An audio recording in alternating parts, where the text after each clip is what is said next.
Good morning student. मैं Naveen Chaudhary, PG college Barmer, assistant professor botany. आज हम बीएससी सेकेंड ईयर के सेकेंड पेपर की थर्ड यूनिट का नेक्स्ट टॉपिक करने जा रहे हैं। अपना टॉपिक है लीफ की इंटरनल स्ट्रक्चर।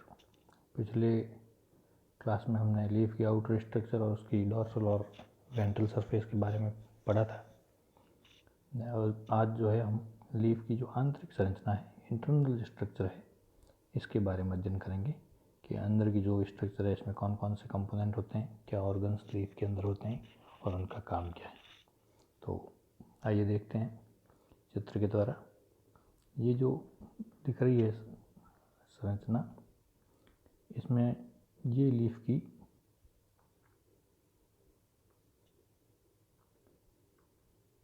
ये जो सतह है ऊपर की, ये लीफ की वेंट्रल सरफेस है जो तने की तरफ वाली सतह है और सीधी सनलाइट के संपर्क में रहती है। इसके ऊपर सीधी सनलाइट पड़ती है और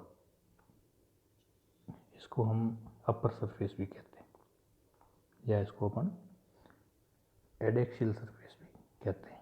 तो एडेक्सियल, अपर या वेंट्रल सरफेस एक ही बात है। वेंट्रल सरफेस के अपन स्ट्रक्चर देखें, इसके ऊपर वैक्सीक्यूटिकल की एक लेयर होती है। ये layer plant to plant differ करती है। कुछ प्लांट्स में ज़्यादा बड़ी मोटी होती है और कुछ में कम मोटी होती है, और जिससे जैसे एनवायरनमेंट में पौधा होगा उसके हिसाब से एडेप्टिव करेक्टर है ये एक। और ज़्यादा मोटी वैक्सीक्यूटिकल का मतलब है कि इससे इसमें वाष्पोत्सर्जन की दर कम हो जाती है और ये मरुस्थलीय पादपों का लक्षण है। कुछ पादप जैसे कैलोट्रोपिस वगैरह है, इनमें बहुत मोटी वैक्सीक्यूटिकल पाई जाती है।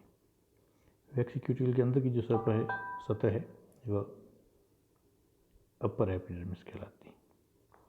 अपर एपिडर्मिस में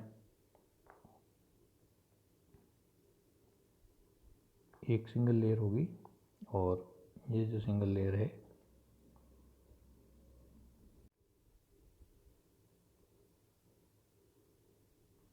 अपर एपिडर्मिस की सिंगल लेयर क्यूटिकल के जस्ट नीचे होती है और ये पतली एपिडर्मिस की परत जो बाह्य आवरण बनाती है पत्ती की। एपिडर्मिस के बीच बीच में रंध्र पाए जाते हैं जिनको स्टोमा कहते हैं। स्टोमा वायु के संचरण गैसों का एक्सचेंज होता है, इससे जो है प्लांट फोटोसिंथेसिस के लिए CO2 लेते हैं और ऑक्सीजन स्टोमेटा से होते हुए बाहर निकालते हैं। तो ये पौधों के श्वसन का या एक तरह से प्रकाश संश्लेषण के लिए गैसों के एक्सचेंज करने का मुख्य साधन है स्टोमा। स्टोमा जो है इनको कवर करने के लिए गार्ड सेल्स पाई जाती है। गार्ड सेल अलग अलग शेप और साइज़ की होती है, plant to plant species wise vary करती है। तो ये दो गार्ड सेल जो है ये स्टोमेटा को क्लोज और ओपन करती है। इसके नीचे जो अपर एपिडर्मिस के नीचे की जो लेयर है ये पैलिसेड टिश्यू की बनी होती है। इसको पैलिसेड मेसोफिल कहते हैं। गहरे हरे रंग की लंबी स्तंभाकार कोशिकाएं होती है जिनके अंदर क्लोरोफिल की अधिकता पाई जाती है। क्लोरोफिल की अधिकता के कारण ही ये कोशिकाएं जो है गहरे हरे रंग की दिखाई देती है और प्रकाश संश्लेषण में मुख्य भूमिका इन्हीं कोशिकाओं की होती है, क्योंकि प्रकाश सीधा ऊपर की सरफेस पे पड़ता है और इन पैलिसेड सेल्स के द्वारा जो है लाइट एनर्जी को एब्जॉर्व किया जाता है और ये लाइट एनर्जी है जो फोटोसिंथेसिस के प्रोसेस के द्वारा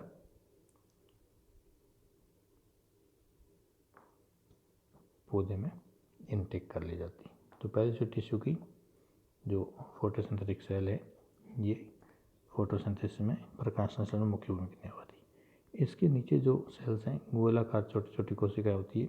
ये कोशिकाएं स्पॉन्जी टिश्यू, इनके बीच में रिक्तिकाएं अधिक बड़ी होती हैं और ये स्पॉन्जी मेसोफिल कहलाता है। इनको फोटोसिंथेटिक या मेसोफिल, ये जो दोनों ही पैलिसेड और स्पॉन्जी मिलाकर फोटोसिंथेटिक सेल्स कहलाती हैं। ये भी फोटोसिंथेसिस का कार्य करती हैं और न्यूनाधिक रूप से ये भी फोटोसिंथेसिस का कार्य करती है। दोनों ही मिलाकर फोटोसिंथेसिस टिश्यू बनाती है। स्पॉन्जी टिश्यू के बीच बीच में एयर स्पेस पाए जाते हैं जो गैस या एक्सचेंज के लिए काम करते हैं। पत्ती की निचली सतह पर भी कार्बन डाइऑक्साइड और ऑक्सीजन के एक्सचेंज के लिए रंध्र पाए जाते हैं। ये अपन देख सकते हैं CO2 फोटोसिंथेसिस के प्रोसेस में ली जा रही है और ऑक्सीजन निकाली जा रही है। और ये एक रंध्र है। तो पत्ती की दोनों सतहों पर रंध्र पाए जाते हैं। कुछ एक पादप होते हैं जिनमें केवल निचली सतह पर रंध्र पाए जाते हैं, ऊपर की सतह पर रंध्र नहीं पाए जाते। सामान्यतः पत्ती के ऊपर की सतह यानी जो वेंट्रल सरफेस है इसकी बजाय नीचे की सरफेस जो कि डॉर्सल सरफेस है इसमें रंध्रों की संख्या अधिक होती है। लीफ की निचली लेयर पर भी, लोअर एपिडर्मिस के ऊपर भी एक वैक्सी क्यूटिकल की सतह पाई जाती है। लीफ के अंदर जल और खनिज लवणों के संवहन हेतु वेंस या वेस्कुलर बंडल्स की एक सीरीज होती है जिसमें जाइलम और फ्लोएम एक अंतरक्रम में होते हैं और साथ साथ चलते हैं। ये पत्ती में जड़ों से द्वारा लाए गए जल और खनिज लवणों को लेके आते हैं और फोटोसिंथेसिस द्वारा बनाए हुए भोजन को फ्लोएम की सहायता से वापस पौधे के विभिन्न भागों में ले जाने का कार्य करते हैं।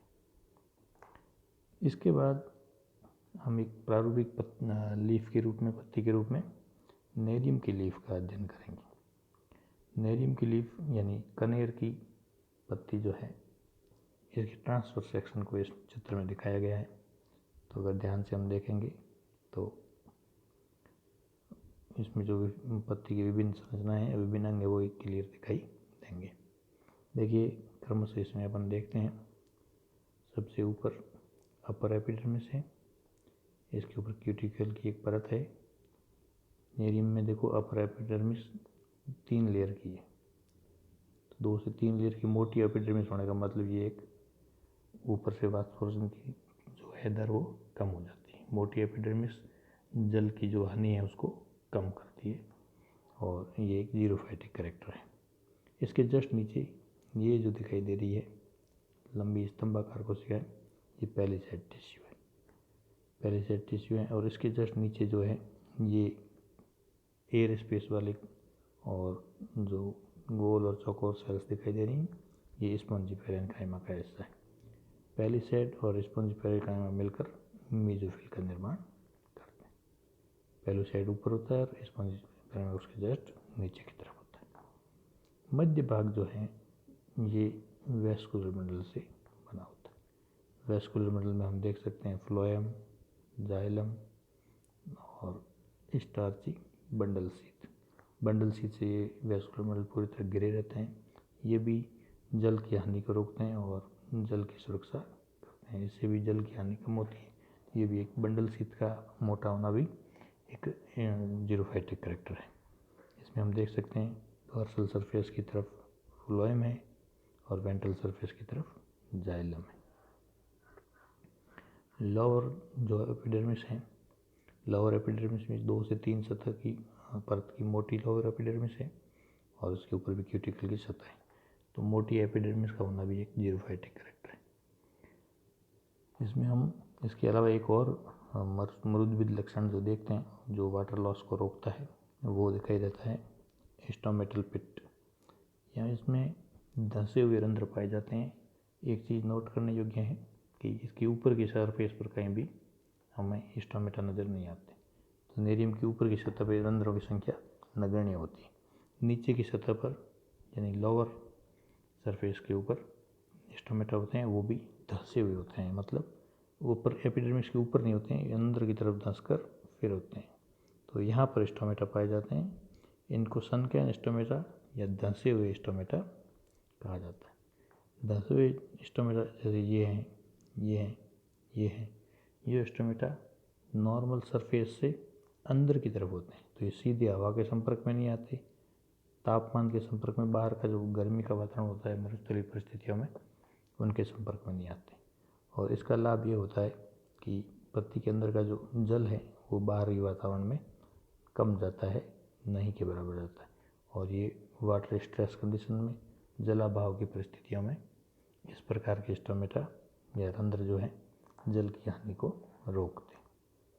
तो इस प्रकार नेरियम एक जीरोफाइटिक कैरेक्टर वाला प्लांट है। इसकी पत्ती में भी कई जो है मरुस्थलीय लक्षण, मरुस्थलीय अनुकूलन के लक्षण पाए जाते हैं जो वाटर स्ट्रेस कंडीशन, जलाभाव की परिस्थितियों को सहन करने में पादप की मदद करते हैं। धन्यवाद।